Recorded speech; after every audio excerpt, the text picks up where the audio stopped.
Hi, it's Grandpa from Grammy and Grandpa Read, and we're going to have a Sesame Street book today. It's called "'Twas the Night Before Christmas on Sesame Street."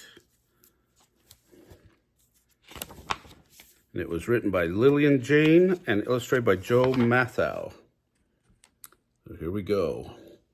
'Twas the night before Christmas when all through the house not a creature was stirring, not even a grouch.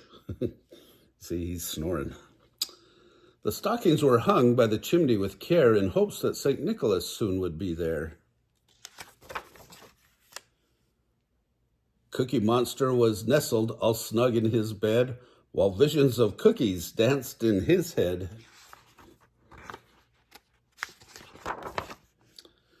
When out on the street there arose such a clatter, he sprang from his bed to see what was the matter, and what to his wondering eyes should appear but a miniature sleigh and 8 tiny reindeer. "Santa," he cried, "methinks is great. Put me wish not eat what was on Santa's plate." Uh-oh, he ate the cookies. "Oh no," Cookie shouted. "What should me do?" He must make more cookies for Santa, he knew, so he flew to the kitchen, this time not to eat, but to make sure he left his friend Santa a treat. There was so much to do and no time to waste, and Cookie was worried by all that he faced. If only he had an elf helper or two, then there would be nothing that he couldn't do. Then the very next moment, Cookie heard a strange sound. "Santa?" he thought, as he turned right around. Not Santa, but better. 'Twas all of his friends. "We can help," Elmo said, "from now till the end."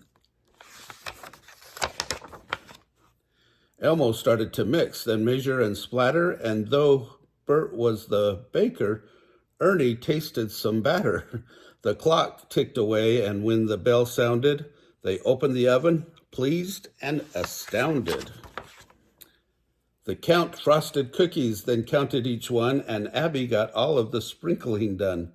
"Hooray!" Cookie cried, his plate filled to the brim. Now Santa has had treats that were ready for him. They're still warm.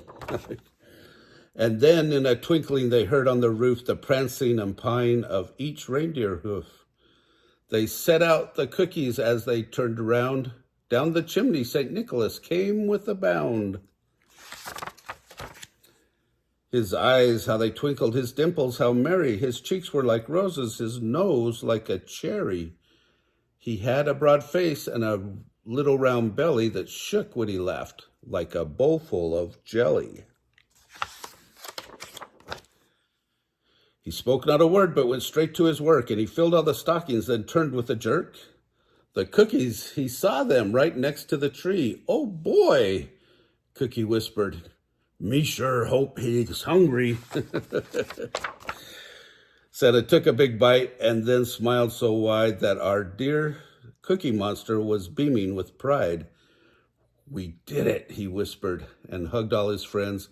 "Me thank you again and again and again."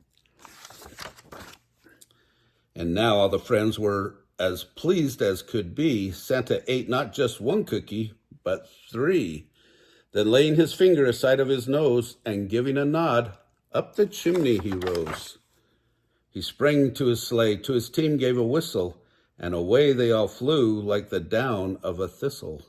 But they heard him exclaim as he drove out of sight, "Merry Christmas, Sesame Street, and to all a good night." Oh, that was a fun one to read. Do you guys leave cookies out for Santa? I hope you do. Remember to subscribe to our channel, Grammy and Grandpa Read, and watch the playlist for Sesame Street and the playlist for Christmas. Have a Merry Christmas.